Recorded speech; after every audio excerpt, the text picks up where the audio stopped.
Good evening. I'm Stacey Amos for News Channel 8, and these are the top stories that we have for you tonight. 2 suspected killers are free after they make bail. Slowly but surely, the VI's going solar. It's time to jam for the Reef, and a popular dancehall artist is arrested as soon as he arrives back on Jamaican soil. Those stories and more are up next for you on News Channel 8.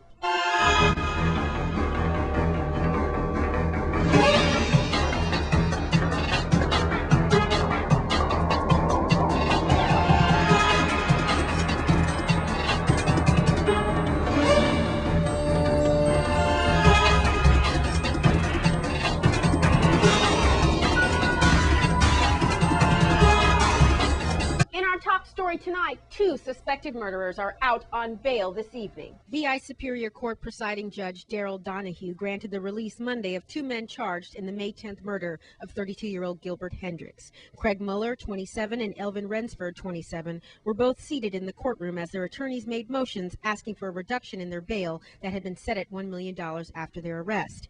Donahue allowed both men released after the posting of the properties in each case. They were ordered to be placed on 24-hour house arrest, surrender their passports, and abide by the other standard conditions for pretrial release. In other news, the Dominican Republic has a brand new president, Danilo Medina. And as we reported recently, the VI made history over the weekend as over 1,000 voters from the Dominican Republic cast their vote for their candidate of their choice. News Channel 8's Wes Small has more. Que pasa, Stacey? Here's what's going on. It's the election of the Dominican Republic new president. And even though it's kind of unofficial, 51% of the vote came in to President-elect Danilo Medina as he thanked his supporters, and these are some of them. We all know my man here, Pepito, who claims, we're going to talk to him, that any candidate he backs in this beautiful purple building, we know him well because he's always been across the street from a huge polling place at Juanita Gardine here in Christiansted. He says they always win. So we tried to find out who the next governor of the Virgin Islands is going to be, and maybe he'll tell us. Who knows? But for now, I'm here with Dion from Dion Construction, and he backed Mr. Danilo, who now, and you got some figures here, y'all voted at Teddy's and made a landmark historic vote, Dion, as your supporters backed the new incoming president. Y'all voted from 6 in the morning until 6 in the evening. That's correct. At Teddy's, and I believe you used paper ballots. Is that correct? That's correct, yes. Have your votes been counted yet? Yeah, we did count it. The same night we finished around 9 o'clock. We've been counted.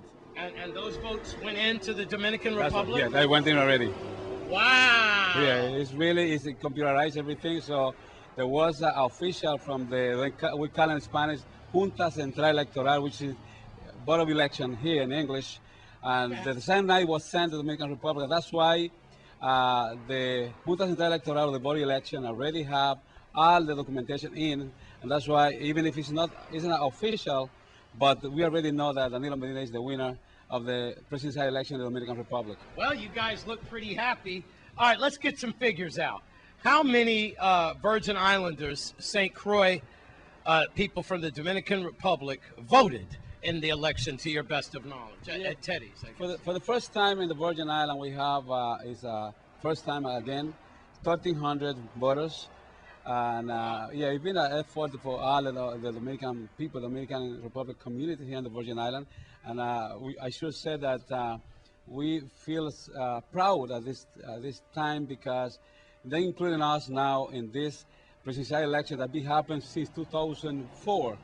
And here then we are, and being an effort of a group of people that be pushing for we to be part of this historical election in the Dominican Republic. You always brag that you pick a winner. I always pick a winner, yes. I'm with this here for many years in the political affairs. I decided to pick the candidates for the Dominican Republic, which was Lionel, and he's still the president, Leonel Fernandez. And my wife says, who are you going to pick this time? I said, I'm going to pick Leonel Fernandez, and I'm now with Danilo, and he's going to make a big sweep here in the Virgin Islands. We have enough.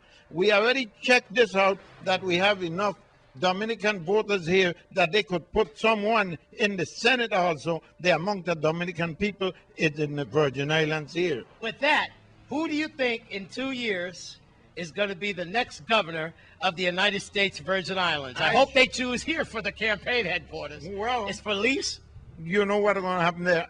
In a couple of weeks, I sure will have the name of the person here, because this is coming, and this is going to be a winning campaign headquarters right here. Dion wants to wrap this all up. Yes, thank you again, Wes, to be here with us today. And I want to take this opportunity to thanks to all the people that be involved in this election, historical election, I should say. Yes. People from the Dominican Republic, especially, that come out Sunday and vote. I take this opportunity to invite the people of the Virgin Islands, especially people from the Dominican Republic, and everybody to come here and join us this Saturday coming. We're going to have a big celebration, because it's not the PLD winner or the Danilo Medina is the winner. It's the Dominican Republic winner this time. Because Just we for know participating. Make your vote heard. Exactly. Bum, ba, da, bum, bum, bum, bum. Plenty of bachata and merengue right here at Papito's Place on Saturday night. I'm Wes Small, downtown Christiansted, right across from Juanita Gardine.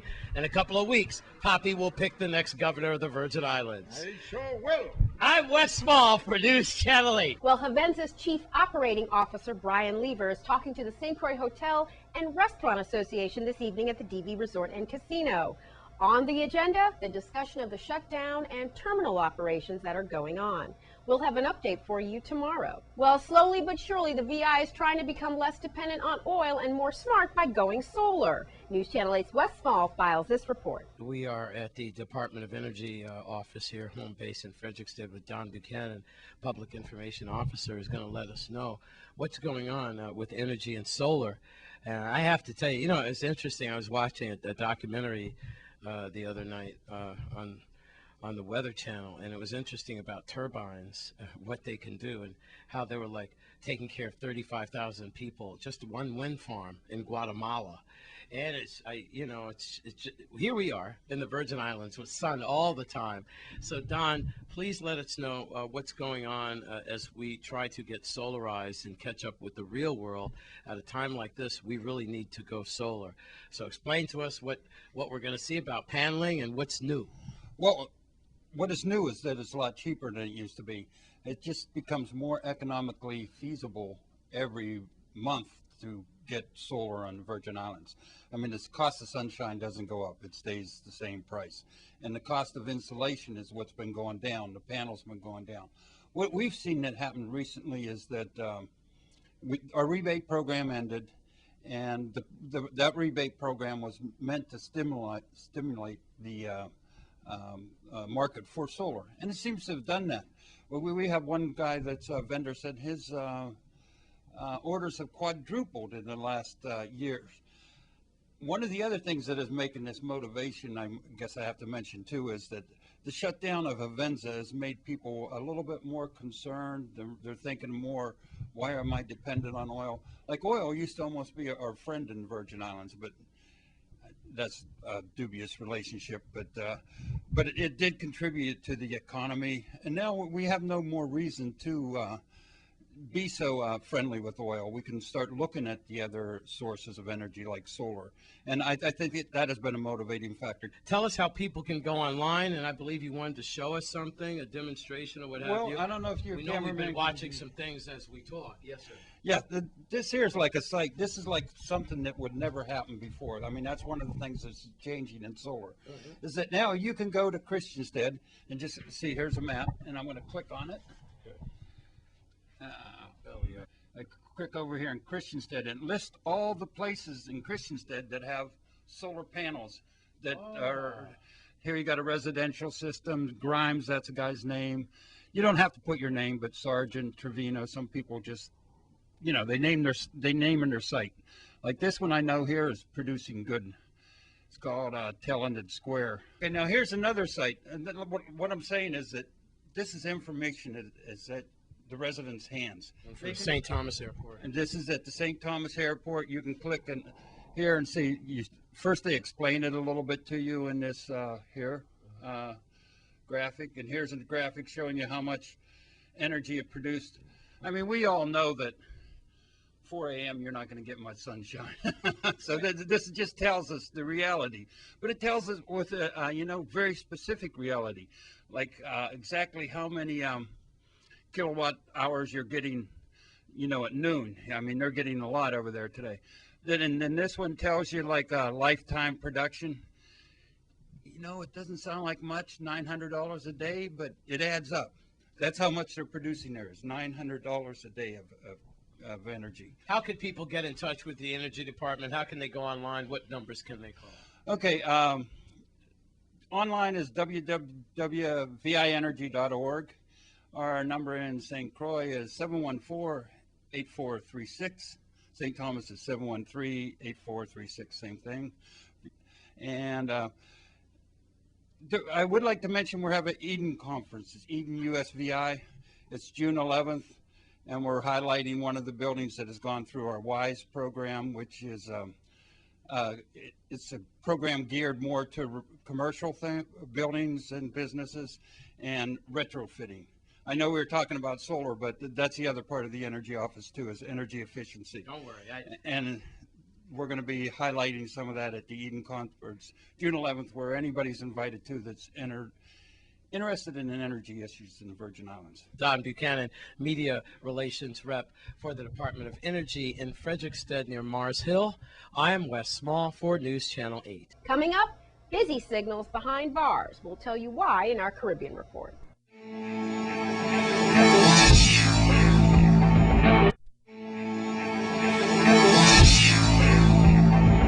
Now here's your news from around the Caribbean region.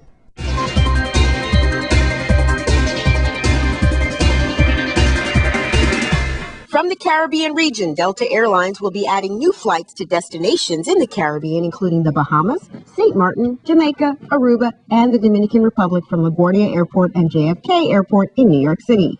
Flights are expected to start in late 2012 and early 2013. From Antigua, the 74-year-old leader of the opposition Antigua Labor Party, Lester Bird, has been advised to retire from active politics. The recommendation comes from regional pollster and political scientist Peter Wickham and concerns about the health of the former two-term prime minister.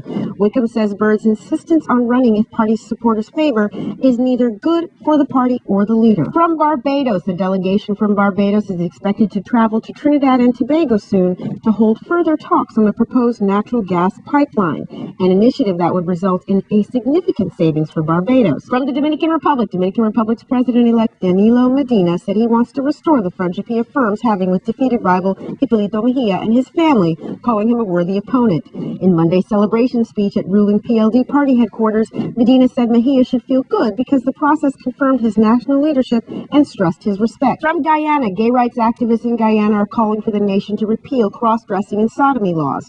Earlier this year, Guyanese authorities had promised the UN Human Rights Council that it would launch a debate on whether to revise the laws before deciding whether it will pursue any amendments. The consultations so far have not yet been open to the public. From Jamaica, popular dancehall artist Busy Signal, whose real name is Glendale Gordon, was picked up at the Norman Manley International Airport immediately after he stepped off a flight from the UK yesterday afternoon and arrested on an extradition warrant. His arrest came months after the story broke that a prominent entertainer was under the radar of the U.S.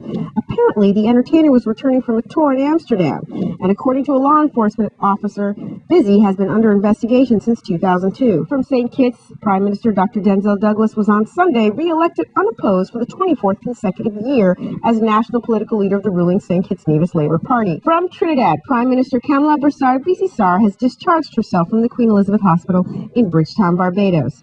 Tests were conducted and came back inconclusive, a hospital communications specialist said. Broussard-Bissessar is expected to return to Trinidad today. In your cricket update. Unfortunately, the West Indies collapsed to 86 for 3 and 36 for 3 in the 5-wicket first test defeat by England at Lord's. Darren Sammy said West Indies continue to show signs of a competitive edge despite the loss.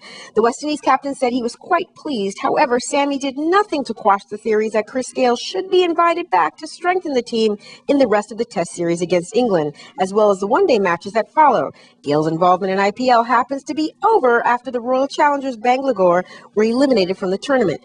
Additionally, Ram Naresh Sarwan has blamed the negative actions of certain individuals in the West Indies coaching setup for his absence on the team.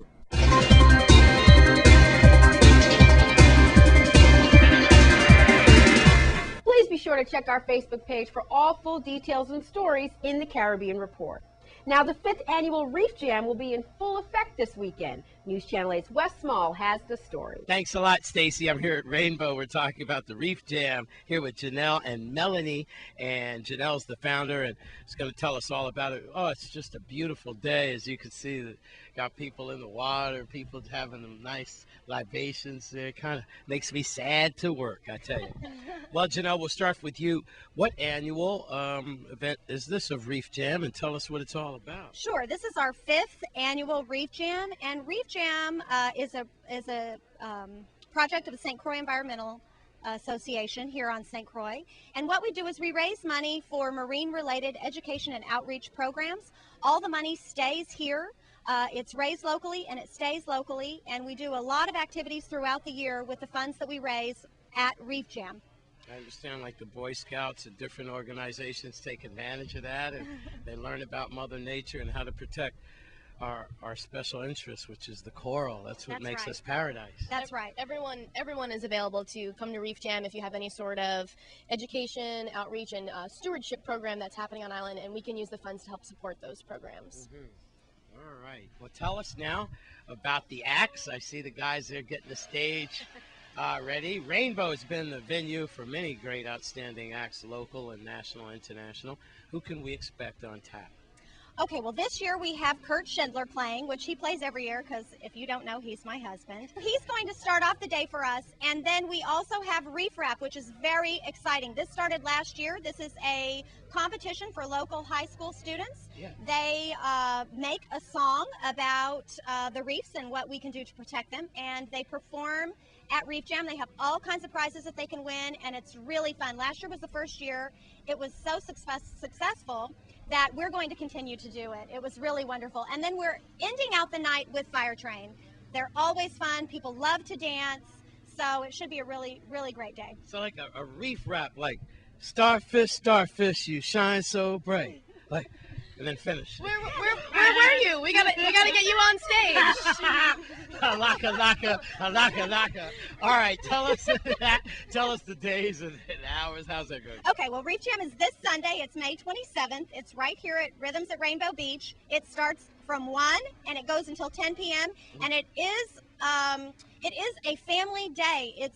Everyone bring your family out. We have all kinds of activities such as stand-up paddleboarding, snorkeling, kayaking, all kinds of educational booths. We go online, and can we get some phone numbers out so people can get more interested? Absolutely. You can go to our website. It's reefjam.com, reefjam.com. You can also call me, Janelle Schindler, at 340-643-6095 if you have any questions or you'd like to know more information about Reef Jam. I tell you, I don't know what's got me more excited, the reef rap or the autopsying of the squid? The lionfish, The and lionfish. tilapia. Exactly. Either way, we're going to have a lot of fun. It's a virtual aquafest here at the Reef Jam, 5th annual. Thank you very much there, Thank you. Janelle and Melanie. See you on stage for the Reef Rap. That's right. Starfish, starfish, you sound so bright. I'm Wes Small at Rainbow for News Channel 8. Coming up, it's your Sports 411. This newscast has been sponsored by Mario's Virgin Crystal. Let us save you the hassle of lugging those jugs around. Purified bottled water conveniently delivered to your home or office. Also available in your favorite grocery store. Call 773-2810.